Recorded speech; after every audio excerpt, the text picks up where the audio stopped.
Dear viewers from CGTN, good afternoon. I am Guo Xiaoguang from CTV. Now I'm in Harbin in the Taiyang Island. Now, first of all, we have an aerial show.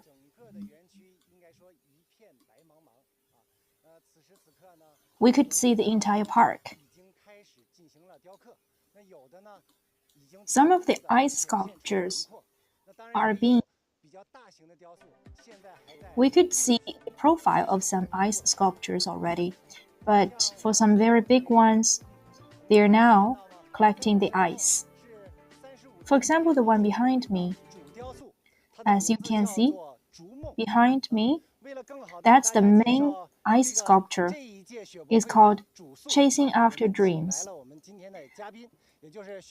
For better information of this main sculpture, we have invited a special guest, Madam Liu Huijie.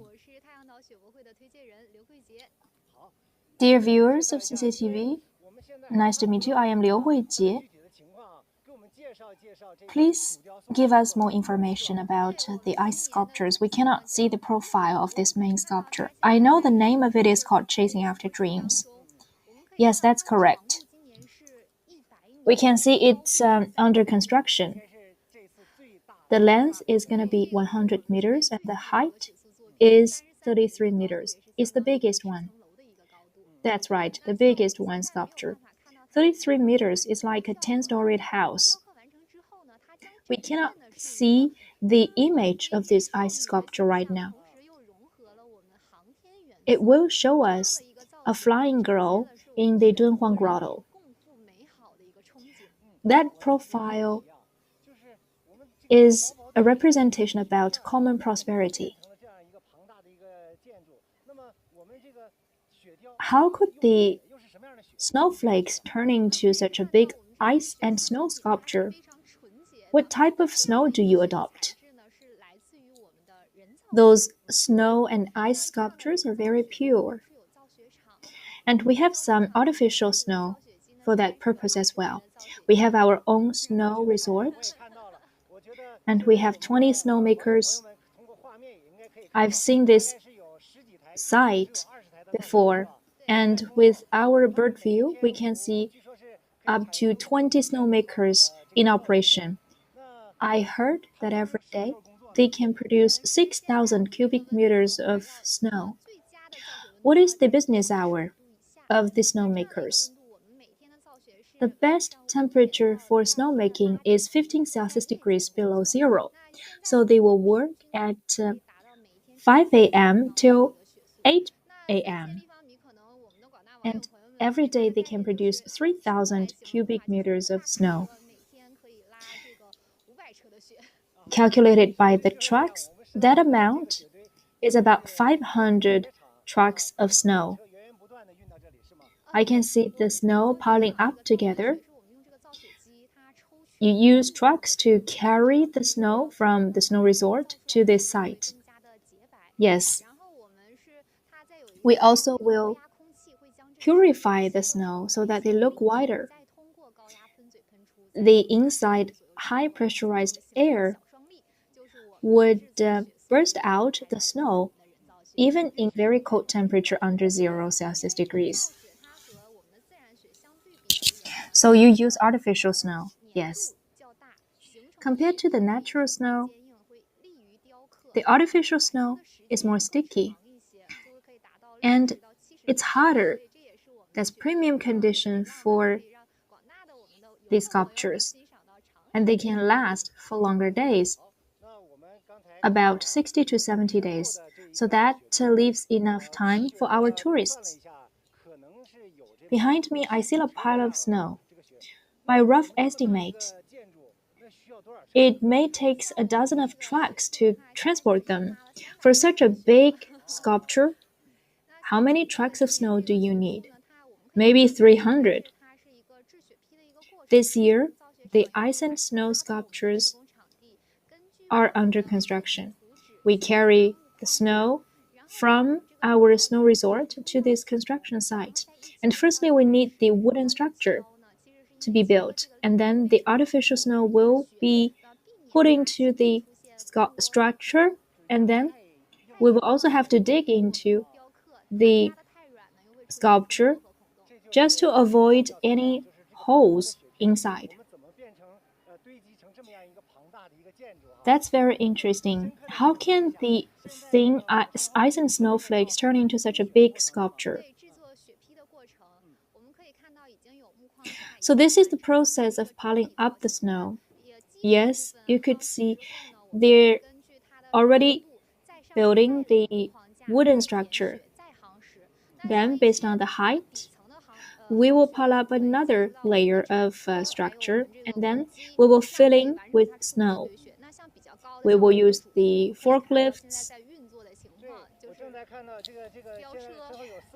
and now you can see the snow are carried on by the cranes. They will be put into the steel containers, and then the masters will try to cement the snow and ice inside the structure. So the thin snow can carry such heavy weight? Yes, of course. Thanks to nature.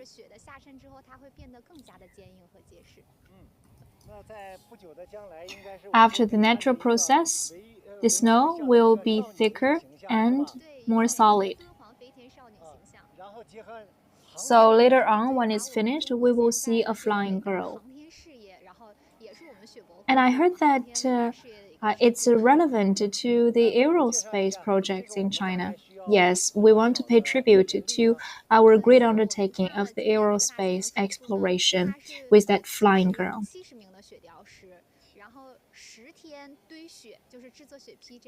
How many masters do you need to finish one main sculpture?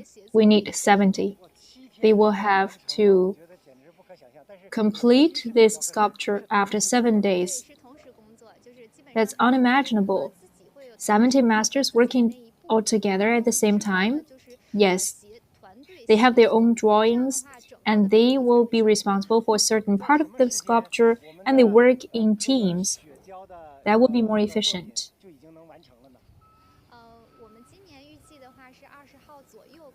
So, in days, those sculptures will be finished. And we estimate that we will have a trial opening at around December 20th. We welcome you here in the park. So on around 20th of December, there will be some beautiful and spectacular views here in the park. What can we expect from this park? In addition to the ice sculptures, we have a lot of entertainment activities. For example, there will be the snow circles, and we have some competitions. For example, the college students' ice sculpture competition. Even during the Ice and Snow Expo, at different time periods, there will be some new ice sculptures to be found. In addition, we also have the romantic collective wedding to be exhibited. We also have the ice and snow season for the kids and the sports activities. If you prefer the sports, we welcome you here to ride on our snow bikes. So various activities to be offered. Thank you, Madam Liu, for your introduction about the ice and snow sculptures.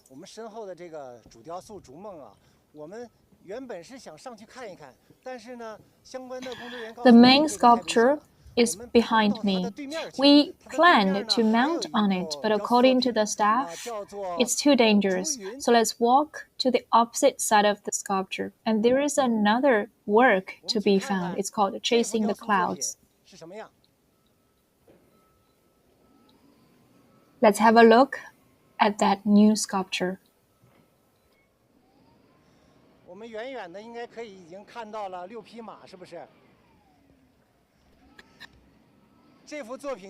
We can see the 6 horses. This work is called Chasing the Clouds. The 6 horses enter into our sights.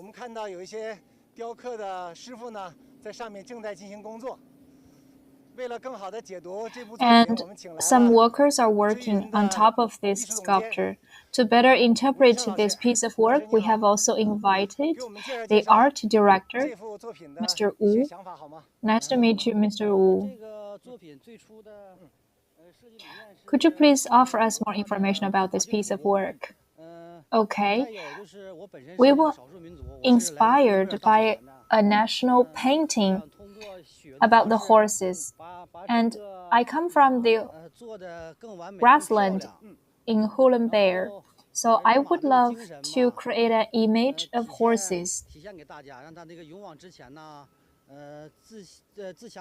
We would love to exhibit the spirit of the horses, like dashing forward boldly and never giving up. We would love to showcase the spirit through the ice sculpture. I can see a master is engraving the hair of the horse, because I assume that the horse mane is very delicate. There are many difficult points about engraving a horse. First of all, about the mane, the horse hair, because it's very difficult to show the mane through the ice and snow. We have to prepare enough materials, and when we are digging into it, we have to avoid too long snow blocks. Otherwise, they may fall apart. So we have to invite very experienced masters. We negotiate, and the master will stand on top of a ladder, and some others will have to hold tight that ladder under. And they start from engraving the head of the horse. Since snow is very crispy and soft, they have to be very careful during the making. Take this one horse as an example. You could see we leave some snow and ice below, just in case. They're now digging into the mane, and they leave it for one day so that in the cold temperature they will be frozen. And on the second day, they would try to further polish. So you leave some materials just in case that the snow may fall apart since it's getting heavier and heavier. I have a question as a layman. I can see the mane, the ears, the eyes. So which part is the most difficult part? The eyes. Because the eyes matter. If you fail, you cannot feel the courageous spirit of the horse. And also, you have to show the flexibility of the horses.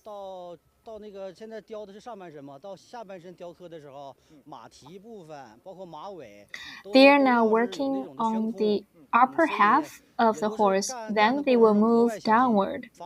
For example, the feet of the horse and the tail, those usually have to hover in the air, so they must be very careful to avoid any collapse of the snow. And they must prepare enough materials just in case. And they may need to use the tapers and some others to fix it. Do they move, the horses? Yes, this one horse is galloping. And the other one is jumping up, just like flying forward. It's already running, this one. It's pouncing up already, and the masters are very experienced. As you said, the eyes are the most difficult part. Are the eyes finished? One last step is left. We have to dig further into the eyeballs. We are waiting for a master to come here to better polish the eyes. We have to leave that job to the most experienced one. And that master will help to add more spirits to the horses.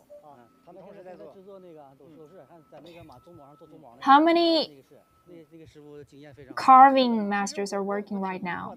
5. They are very experienced. I'm very curious, for such a big piece of work, Do you have to use some construction tools like ladders or the scaffold? How do you get up? We don't have enough room to use the ladders or scaffold. So we have a snow lane. It's called a snow ladder. We climb up through here. Step by step, we move upward. So when you carve, you have to start from the top and go downward. Otherwise, it's dangerous. Imagine that when you start from the bottom, the snow will be all piled up on the floor. It doesn't work. The first day, they constructed these ice stairs, and since they have very limited room upward, every day they may have to climb up and down for 10 to 20 times just to have a complete look at this work. It's pretty high. The first stair is pretty high. Can I have a try? Be my guest.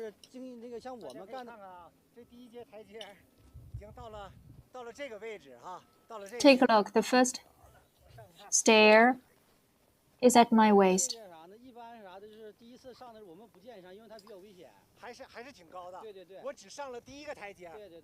We don't advise others to climb up.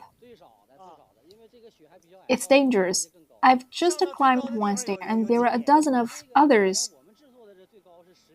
At this summit, how high is it?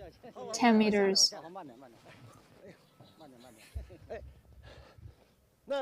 Let me down.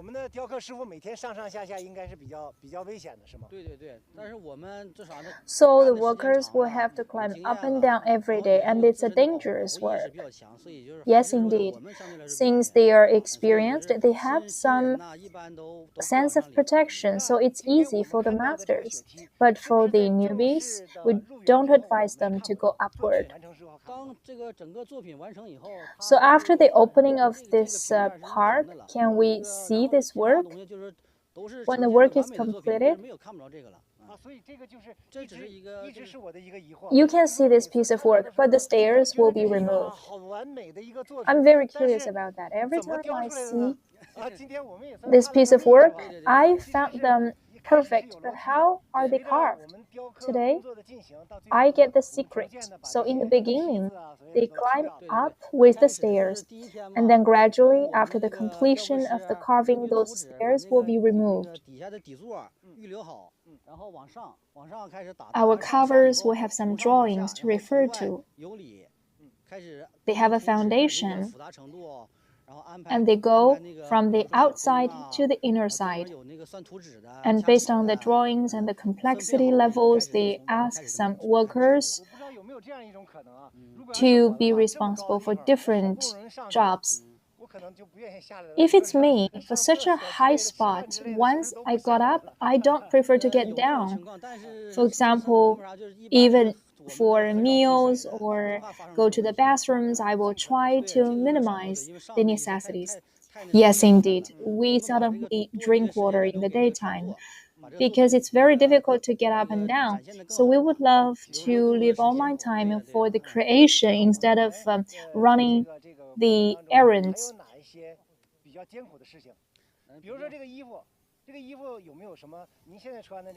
Are there some challenging work?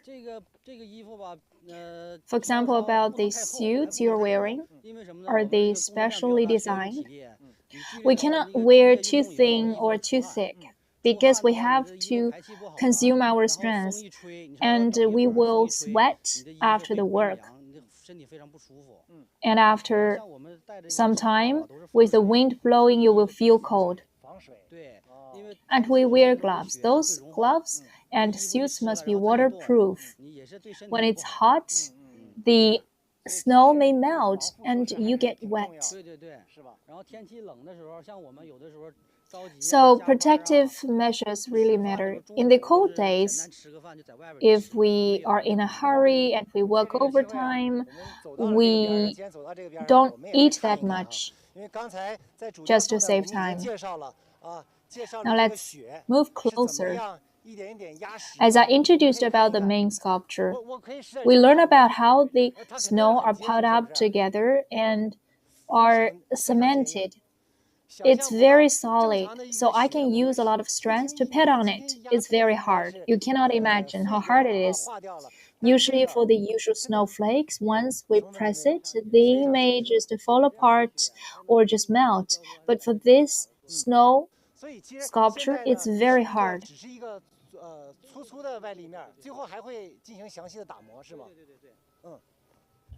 So this is the preliminary facade, and later on you will further polish this wall, right? What tools do you harness and employ in making the ice sculpture? Take a look at this snow. If it's big snow and ice blocks, we use this shovel. They transport the big and heavy materials with this tool. It's very wide.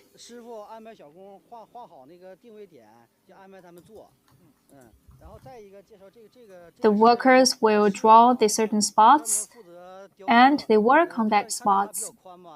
This one belongs to the masters. It's used for carving. It's also wide.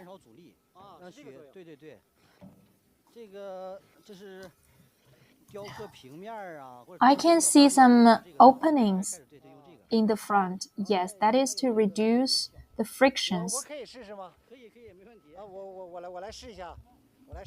Some tools are pretty small. Can I have a try? Yes, of course.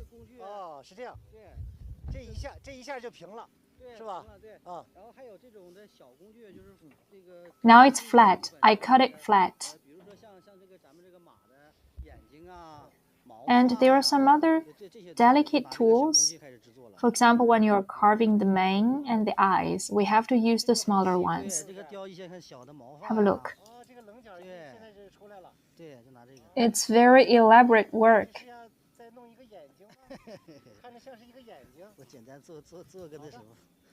Are you trying to make an eye?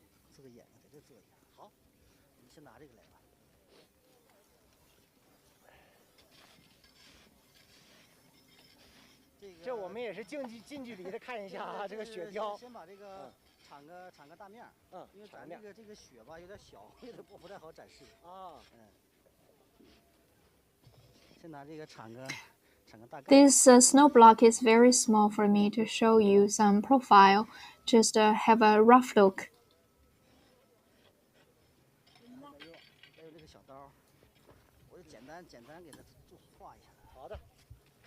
You can use the smaller knife to carve the top. You can carve the details with the smaller tools. The snow blocks are placed on the floor. But even with that, it's difficult for us to carve on it. Imagine you have to work and carve at the height of 10 meters. And you cannot change it after completing. It's very difficult. I know the difference between ice and snow sculptures is that once the ice falls apart, you have some other means. Look at the mane, the head. If the snow falls apart in those positions, we don't have a second chance. That will declare a failure of this work. With several moves just then, we can see the sketches of the horse eye.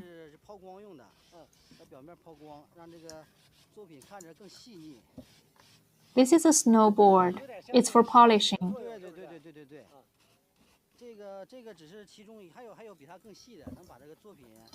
This snowboard looks like the abrasive paper.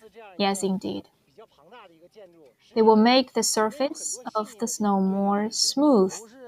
For such a big sculpture, there are a lot of delicate details.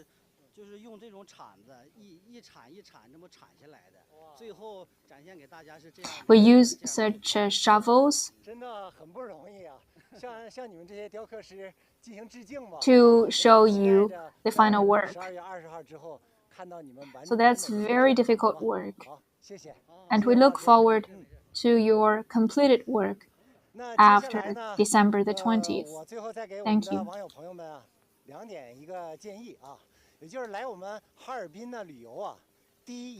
I have 2 pointers for our viewers if you come to tour in Harbin. First of all, keep yourself warm. Look at me. I wear very thick overcoat, but actually below it we have another layer of overcoat. So please keep warm if you come to Harbin. Another pointer is look at the snow in the daytime and the ice in the nighttime. Why? In the daytime, we have plenty of sunshine. It's very beautiful to take photos with the snow sculptures. And in the nighttime, you can visit the ice and snow world to look at the ice lamps. It's magical.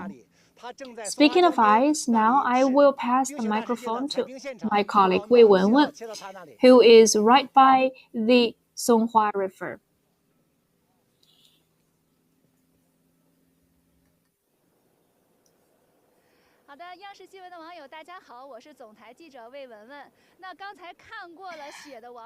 Dear viewers, I am Wei Wenwen, a reporter from CCTV. Just now you visited the snow world. Now let's step into the ice world. I am in the ice collecting site. I could see a lot of ice flakes and I can hear the sound of the diggers. This is the most difficult part of collecting the ice. Those are the ice miners. They're shouting out their slogans and they are hitting very hard into the ice floor. That's called drilling the ice. They have to walk from this side to the other side of the bank. And the next step is about separating the ice blocks. You might be wondering, how can the ice miners cut this ice venue into different blocks and then mine it out? We have invited Mr. Liu to introduce to us about how to mine the ice. Hello, everyone. Hello, Mr. Liu. Please introduce to us how the ice from Songhua River is gotten out.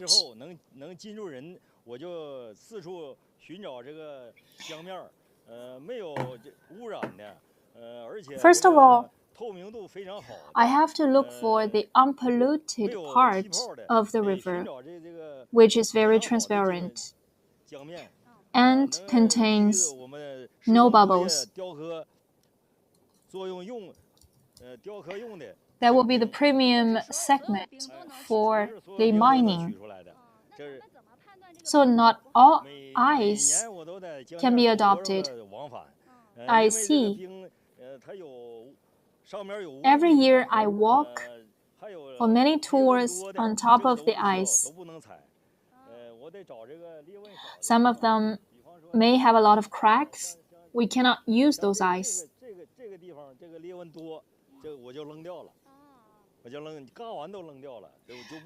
Look at those cracks. I don't need such ice blocks. I just throw them away if they were digged out.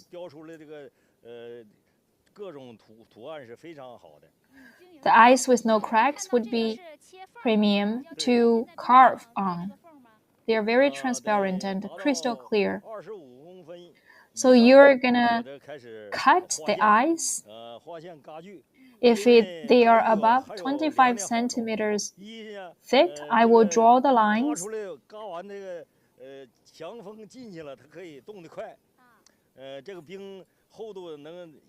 With strong wind, And the cutting, the river water inside will be frozen once the wind blows in through the cuts.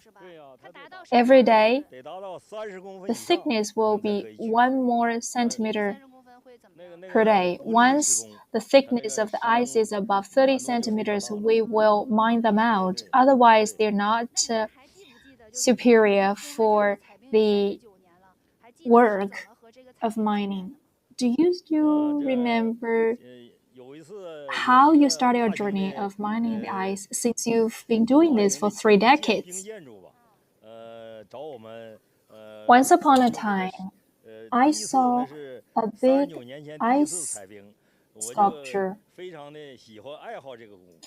39 years ago, I started my journey of mining the ice and I fell in love with it. Back then, mining ice was different. We didn't have those vehicles like the forklifts. It's very backward back then. We didn't even have the saws.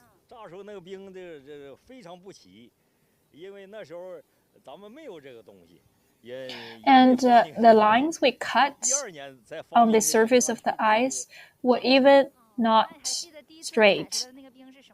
Then we adopted the saws to cut the top of the ice. Do you remember the first ice block you mined? They were fragmented, just like the fragmented tofu. In the second year, the ice looked different. So you were inexperienced in the beginning. Yes. What about the production and the loss ratio? The loss ratio is very high. For 100 meters of ice we mine, maybe we can produce only 50 meters. Now the loss ratio is less than 20%. Since there was no machinery, it must be very tiresome. Of course, unlike today, we didn't wear very thick.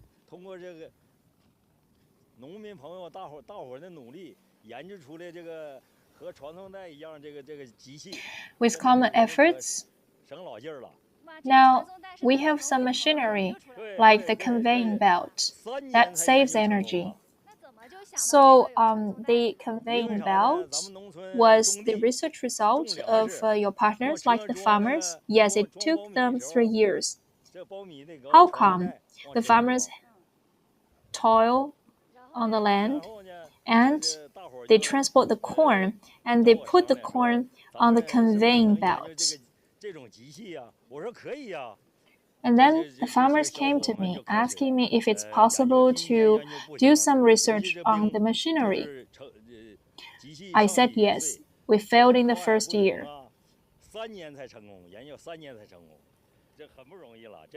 The machines didn't work well on the top of ice because they may break the ice. So it took us 3 years to complete this research. It was a result of joint wisdom. For a normal ice block, how heavy is it? 600. That's the light one. Yes. Once the thickness is larger, then it weighs at about 0.5 tons. So it's very energy consuming. The ice only gets thicker and thicker and heavier. Now let's talk over the walk. First of all, you cut the river into different ice blocks and then you make them smaller. Are they safe walking on the ice? Of course. Those are very experienced miners. They're the farmers living in the surroundings. They've done this for 20 years. Generations of miners have worked with me. Some elderly ones have retired already, and those are the new generation. So, could you give us some tips to mine on top of the ice? First of all, you have to wear some swimming suits, and you must have a safety belt. Safety comes first.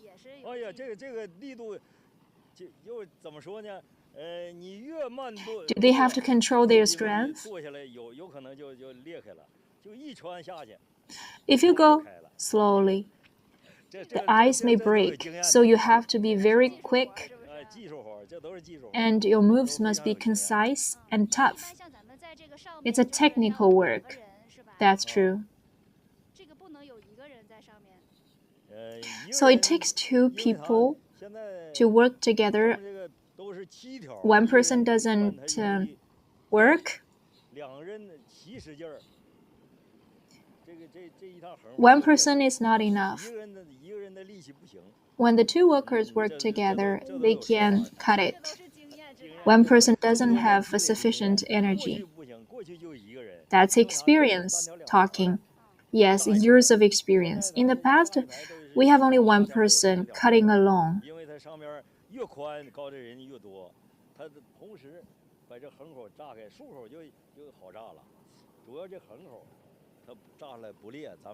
But now they have to work in pairs to mine one line of ice blocks.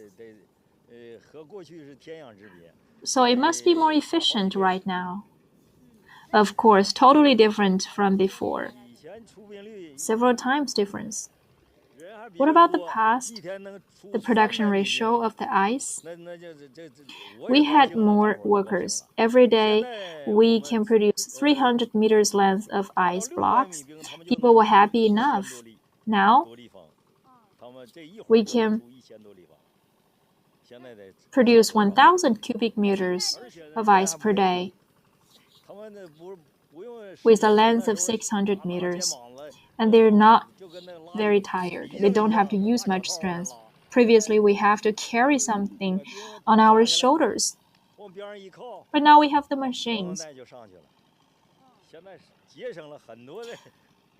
We have the conveyor belt to carry the ice blocks. It saves energy. How many hours did you work per day? We didn't work very long previously. We may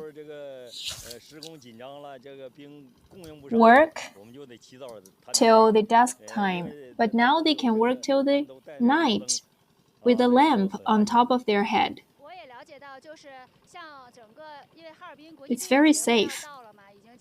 According to my knowledge, since the Harbin International Ice Festival is around the corner in less than 1 month's time, like Ice and Snow World and the other sculptures must have their inspiration from the Songhua River. Yes, they use the ice from Songhua River. It's very transparent. I've been to many places, but the ice on the other rivers are not as good as ice in Songhua River. I've been to many provinces. So our ice is crystal clear. What is the consumption of ice during the International Ice Festival? About 150,000 cubic meters per day. That's huge. That's why you are now working overtime to produce more ice. What is this tool?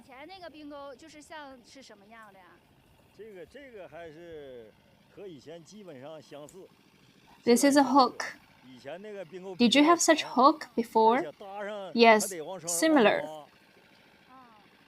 The previous hook was longer, and they have to pull the hook up, but not for this one because it's shorter. If you pull up, the ice may fall down.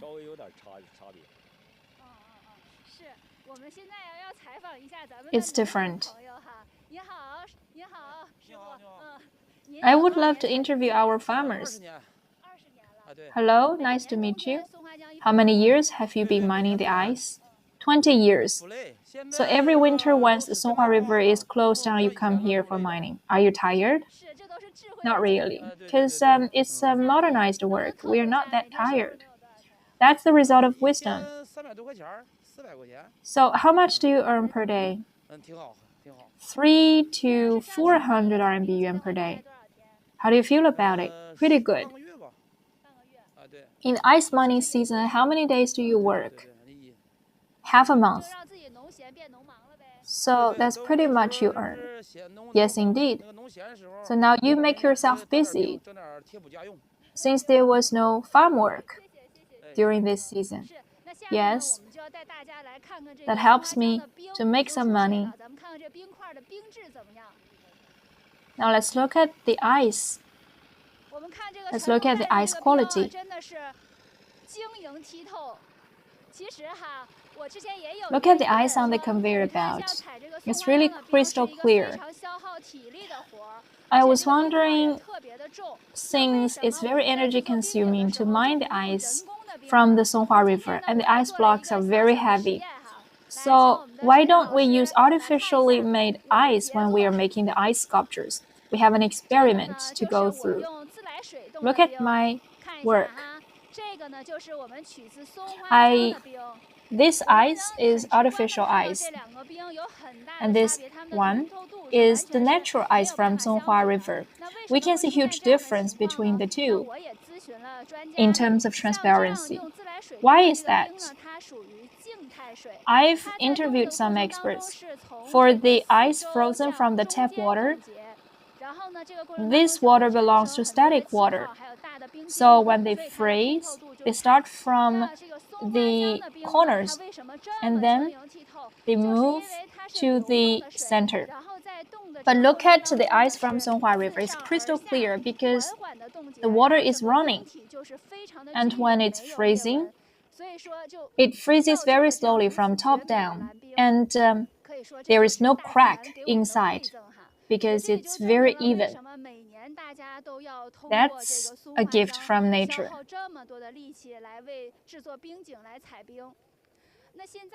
That's why they make so much efforts to mine the ice from Songhua River. We have less than 1 month's time before the opening of the Harbin International Ice Festival, and it's a very limited time for ice mining. According to Mr. Liu, those activities adopt ice from Songhua River, so the consumption of ice blocks will be over 150,000 cubic meters of ice.